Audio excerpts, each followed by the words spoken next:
Hi everyone, welcome to Babies with Knives. This is Crash Course Corner where we teach you the basics of how to play a game system. Today we're putting on the last suit we will ever wear while exploring Third Eye Games' Apocalypse Prevention Incorporated. I'm Alice Peng, aka Lala Twiddle. And I'm Brandon Powers. API is set in a world very like our own, but where there are demons that have come into our world, and API is here to ensure that we remain protected. If you like things like Buffy the Vampire Slayer, The World of Darkness, The Dresden Files, or The Men in Black, there should be something here that will interest you. Before we get started, we want to give a special thanks to our Patreon supporter, Zach Glazer, who is helping to keep our content coming. Now please join Babies with Knives as we power up, grab our image emitters, and sonic scramblers for this week's Crash Course. Apocalypse Prevention 2nd Edition uses the DGS 2.0, or Dynamic Gaming System. The DGS can be seen in a number of Third Eye Games products, but through each iteration has something different to offer. The DGS is focused on the D20 as its die of choice, which is used for all mechanical resolutions.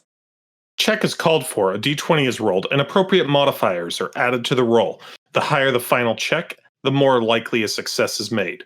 After beating the difficulty of a check, for every 5 points the result is over the difficulty, the character is able to use a boost on their action. These boosts cover a wide variety of effects, from gaining extra information, doing additional damage, affecting a new target, reducing the time taken, and much more.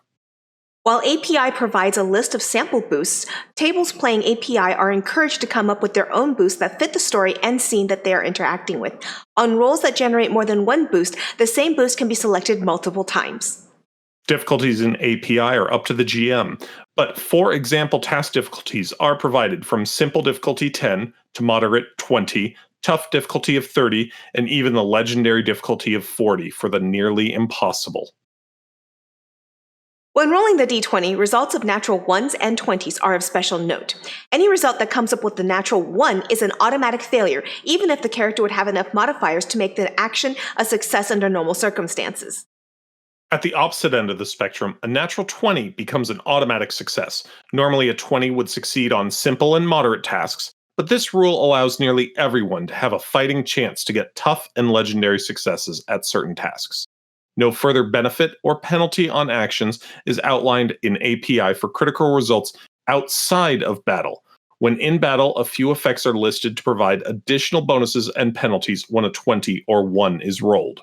When a character fails to make the difficulty but is within 5 points of succeeding, the GM can award them a near success. This allows the GM to set up a success but situation. Perhaps they have succeeded but injured themselves, or fast talked their way past a bouncer but aroused suspicion.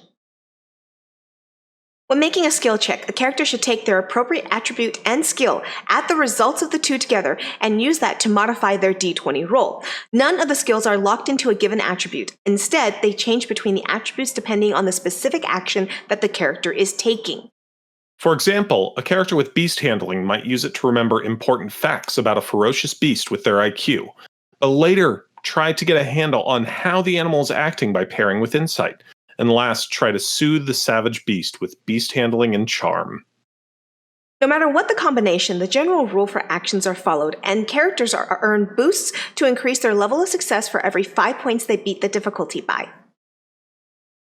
Weapons are abstract in API, often simply focused on how light or heavy a weapon is. Light weapons are easier to hide, quicker to use, and often cheaper. Heavier weapons are bigger and heavier, providing a larger bonus to damage, slower to use, and give the user a penalty to their action. In addition to the basic categories of light, average, and heavy, there are a number of modifications that can be placed onto weapons to make them feel different from each other. These modifications might make the weapon cut through armor, work better at range, or always stay sharp.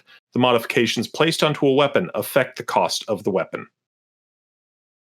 API rolls initiative every round, and from round to round, a character's initiative modifier may change based on what they have done in the previous round. When combat first starts, roll a d20 and add your initiative modifier. This is determined by adding your IQ and agility together, though other modifiers may apply.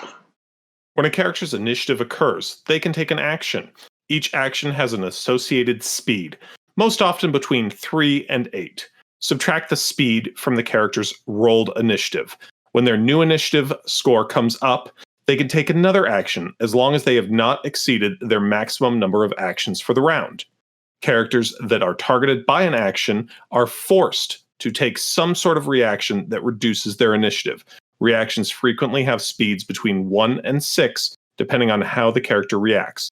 This speed is subtracted from the character's current initiative. This combination of actions and reactions will change the combatant's initiative repeatedly throughout the round. Characters continue to take actions and reactions until they run out of actions for the round or their initiative is reduced to 0 or below. When one character attacks another, they make the appropriate skill roll and their opponent makes an appropriate reaction.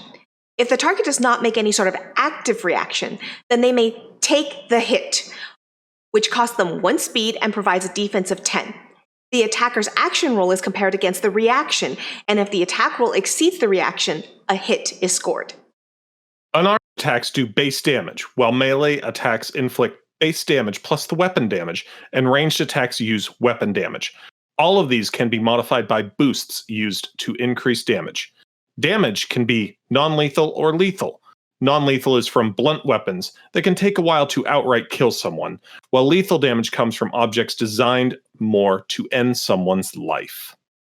Armor, whether natural or worn, interact with these two types of damage differently, making it so some armor might stop a good punch but do little against a bullet.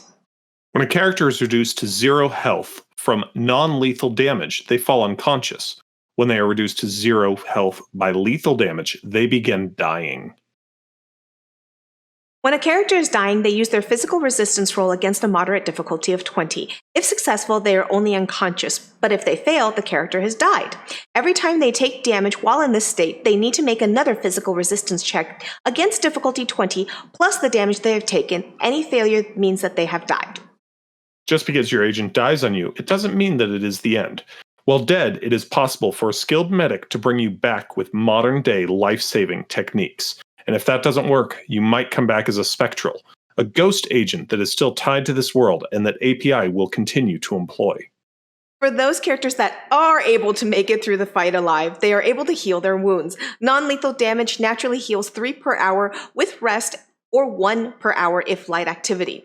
Lethal damage takes longer to heal. Characters recover 3 per day of rest or 1 per day of light activity for their lethal wounds. And that concludes this crash course of Apocalypse Prevention, Inc. Third Eye Game's second edition for this game is an all-inclusive book taking all the elements that were developed for the first edition and cramming them into one demon-packed adventure ride for your enjoyment. Please come back for our other API crash course where we'll take a look at a character side of things, and after that we'll be doing a character creation and some actual plays. Hey Blades! Thank you so much for watching another Babies with Knives video. If you liked what you saw, please don't forget to subscribe to the channel. Go follow us on Facebook and Twitter, and come join the conversation in our Discord server. If you want to keep content like this coming, come check out our Patreon and consider subscribing. All links for this is provided in the description below. And remember, come back next time to get honed!